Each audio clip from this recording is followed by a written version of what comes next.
Hey, what's up guys? Welcome back to another video.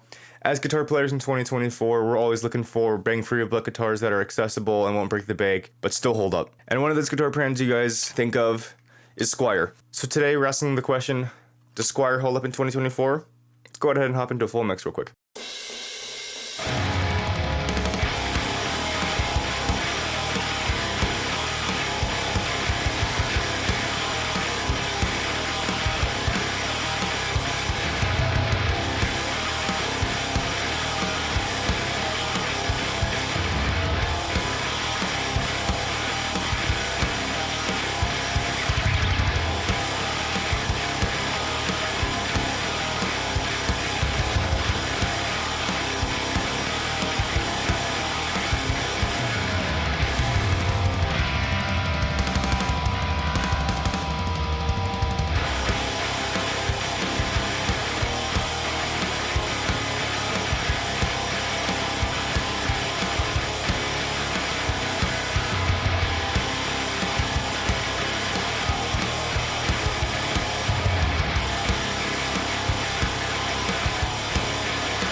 Now that we have the mix out of the way, let's talk about the Squire brand real quick. So for those of you who don't know much about the brand, as it stands now, we all know Squire is owned by Fender and has, all of the popular Fender shapes for an accessible price point.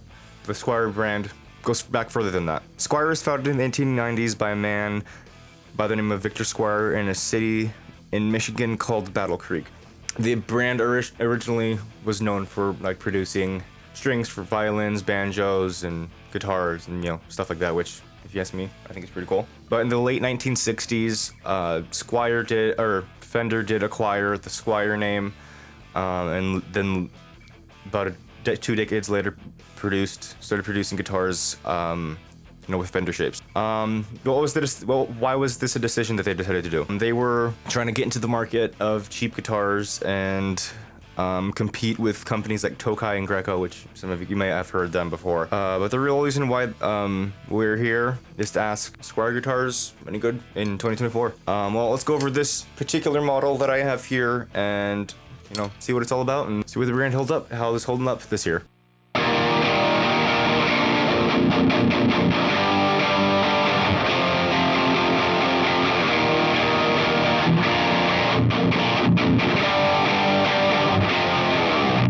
Obviously, this guitar here, it's obviously Squire, which is why we're here. But this is the classic vibe baritone telly. The reason you might be asking what's baritone, it's scale length makes it longer.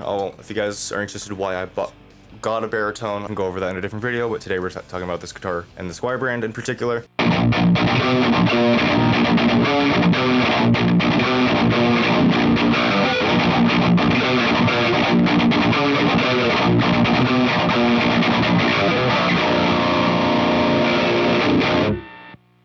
So this guitar does have the typical specs you would anticipate to find in a telly. We got a maple neck with the traditional telly headstock, but I did upgrade the tuners on it. That is an aftermarket upgrade, just because I prefer locking tuners to make it easier. Has the traditional 22 frets with a slightly different fretboard material. Instead of it being like rosewood, and it's Indian laurel, that's what it is. It does have the traditional C-shaped neck at 9.5-inch radius, which is typical for a Fender, which is, the neck fretboard radius is a little rounder from what I'm used to. I'm kind of used to like 12 to 14-inch radius necks. And it does have, standard bolt-on neck, and the traditional telly setup with the ashtray bridge and just traditional electronic setups, 2 single coils. It does have a mahogany variant body, I believe.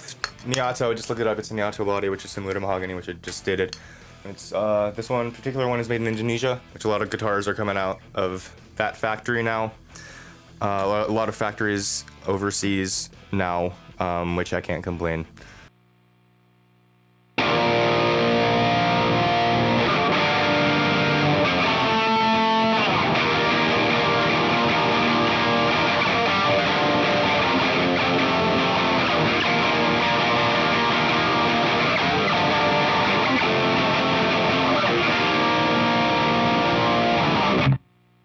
In previous years, I have heard some iffy experience is for Squire, like, you know, poor frets and poor fret ends, them not being like leveled and sharps or in sharp frets. Electronics being not the greatest. But with this guitar, I am happy to report that none of that really exists. All the frets are perfectly leveled. They're perfectly rounded on the edges. No fret ends. Electronics are great. I actually haven't opened the pick guard. I haven't taken that off to see what it's like in there, but I'm still getting signal out, so that's really all that matters to me. Everything's great on that end. Again, just want to preface, I did the only aftermarket upgrade I did were these tuners.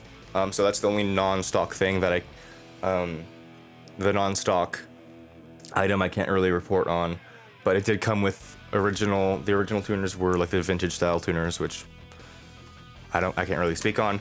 Only thing I really don't like about this guitar, if I were to talk about downsides, which is, this is all just personal preference, just want to talk about that, is the bridge. It's a ashtray bridge. It's not my favorite bridge. I'll get some B-roll so you guys can see that, but I really just not the biggest fan of it. Feels weird on my hands, and plus the intonation past the 12th fret is a little off, but that's just, you know, bridge design. That's the biggest reason why I don't like it. And also really just not the biggest fan of the gloss neck. That, again, that's just a personal preference, so any of these preferences are just my own, so don't let any of my preferences get in the way of purchasing one of these or changing your opinion on the Squire brand.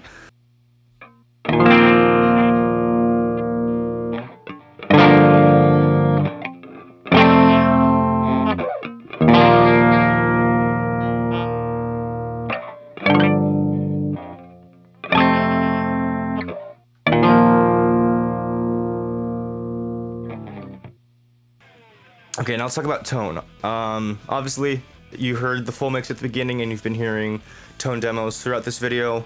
I just really kind of want to give you my own 2 cents about them. I really like the sound of this guitar. You know, obviously I did say I wasn't the biggest fan of the pickups. I love, and what I mean by that is I just wish there were hotter pickups, because I'm just so used to like high output humbuckers. I've also just really loved the sound of single coil. I really love that twang they give. What I like about, this is my first experience with Telecaster single coils. What I really like about the Telecaster pickups is they still have that twang you get from single coils, but they also have this kind of thickness to them that I really like. And it, you know, cuts through the mix really well, but also still has that weight behind it, which I really love. But yeah, again, I really like the sound of these pickups. I just wish they were hotter output, but you know, I just bump up the gain on my guitar, or my guitar amp. Really not a big problem. It's my only real complaint about tone. Just wish they were hotter output, but yeah, great sounding pickups.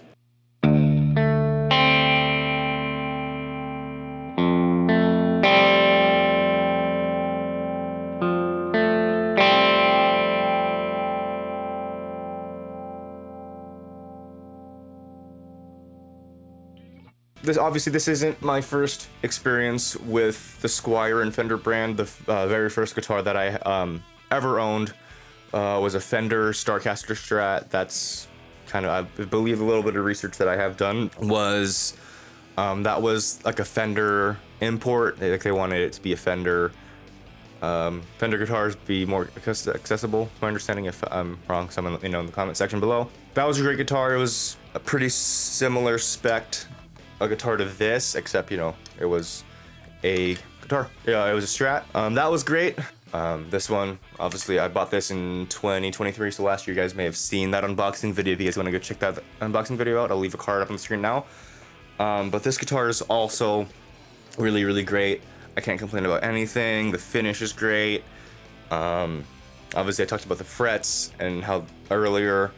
It sounds really good, it feels really good, it plays really well, everything's holding up really well, tuning stability is great. It's nothing I can really complain about. Alright, so who is the Squire brand for? Realistically, everybody.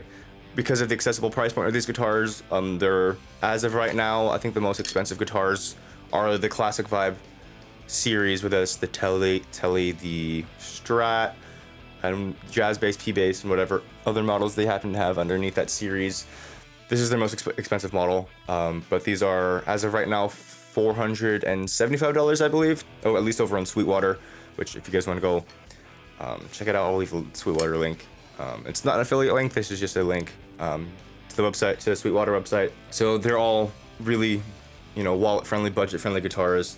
So if you're wanting to get started in guitar, or you might be an intermediate guitar player wanting to add something to your budget that's a bit different from like a standard metal guitar, or these are great for you as well. Also, I can also see people who are like veteran guitar owners and just want something that can mod the absolute living hell out of, then, you know, obviously this is great because these are all sub $500 guitars, and you can throw whatever pickups, bridge, electronics, tuners, whatever. You can do whatever the hell you want with it, and don't have to worry about, you know, ruining a super expensive, beautiful guitar. This guitar brand's for everyone, especially with the build quality now for most import guitars, especially under brands with, you know, high name, with a really, you know, well-known name and respected name as Squire or Fender. These are great guitars, whether you're 5 years old, 55 years old, 105 years old, doesn't matter. These are all great guitars for any price range, for anybody with any budget. With that being said, if you guys liked today's video, feel free to like, subscribe, and turn on bell notifications for more music and guitar content. And if you guys want to stay up to date, make sure to turn on the bell notification. If you guys want more of this kind of stuff, let me know, and what kind of topics you want me to talk about. But that being said, I will see you guys in the next video. Rock on, guys.